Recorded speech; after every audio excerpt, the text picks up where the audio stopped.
კარგი, ბავშვი რო ჩდება ოჯახს, რაიმე დახმარება აქვს სახელმწიფოს მხრიდან?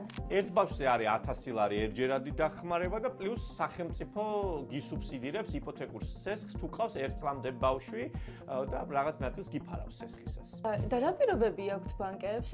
1 წლამდე უნდა იყოს ბავშვი, სესხი უნდა იყოს 200.000 ლარამდე და აუცილებელია რომ ეს იყოს იპოთეკური, ანუ შეიძინო უძრავი ქონება, ბინა ან მიწის ნაკვეთი და ამ შემთხვევაში სახელმწიფო სესხის პროცენტის ნაწილს თვითონ იხდის 5 წლის განმავლობაში.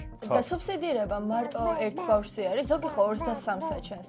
კი, 3 და მეტ ბავშვზე კიდევ უკეთესი პირობები, ანუ სახელმწიფო უფრო მეტად გეხმარება ამ იპოთეკური სესხის დააფარვაში, თუ 3 ან მეტი შვილი ყავს, ანუ 1 წლამდე ბავშვია საჭირო, ან 3 ან მეტი შვილი, რომ აიღო შეღავათიანი, ასე ვთქვათ, იპოთეკური სესხი. არა, რა ბავშვი უნდა გავაჩინო მალე. წამოდი ნიკი. ეს შენი არ არის, ეს უკვე ჩემია.